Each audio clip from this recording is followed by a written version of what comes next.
Good morning, welcome to 5th generation na Bishop. Welcome to another quick review.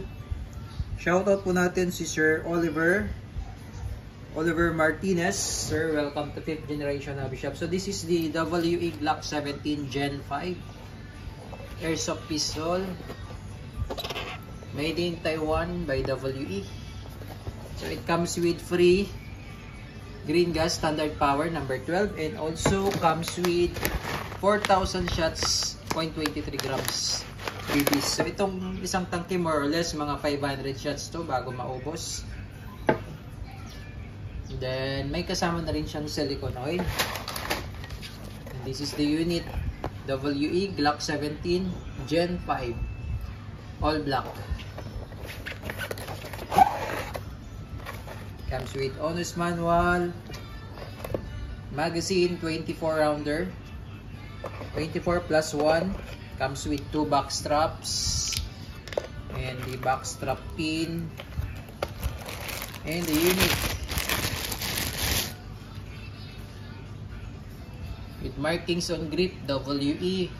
Sa slide wala siyang markings, o sticker lang to. Sa slide wala siyang markings. Gen 5 sa kabila meron siyang markings and sa barrel. Then made in Taiwan with tactical.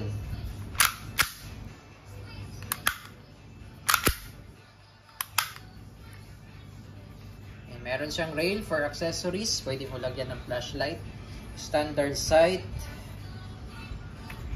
Baklasin natin yung slide para malagyan natin ng oil.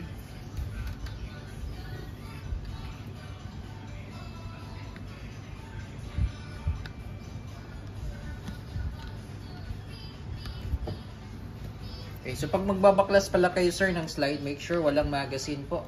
So, babalik natin. Ayan, para kumalat lang yung oil. So pag magbabaklas pala kayo sir, walang magazine and then dapat kasama mo isang beses. Then ito yung disassembly latch. Ito sir, na yung nabababa yan. Sabay nyo pong ibababa yan. Sabay, hold, and then haluin mo lang. Pagbabalik,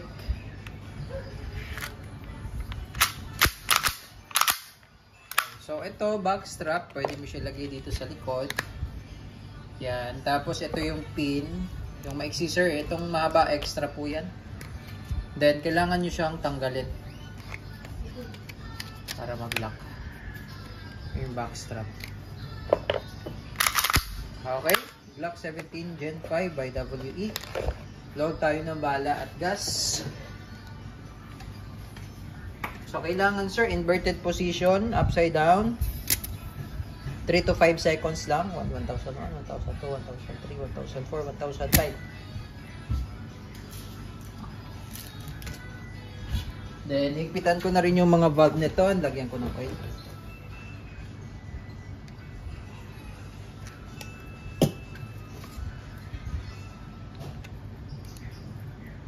Okay. Okay. And then, load tayo ng bala. Double stack siya. 24 plus 1, that's 25 rounds. Okay, and then, sa Glock sir, kailangan medyo malakas lang yung pagsalpak. Glock 17 Gen 5 WE Airsoft Pistol.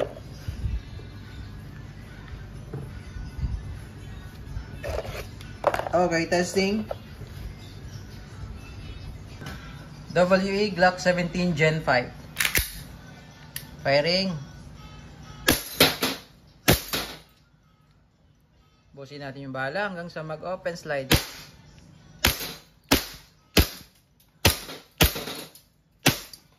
Okay, open slide. Release the magazine. Then sometimes hindi yan nag-open slide pag malamig yung magazine. That's normal. Then, hatak mo lang, then release. Hammer down. All goods, Glock 17 Gen 5 by WE Airsoft Pistol.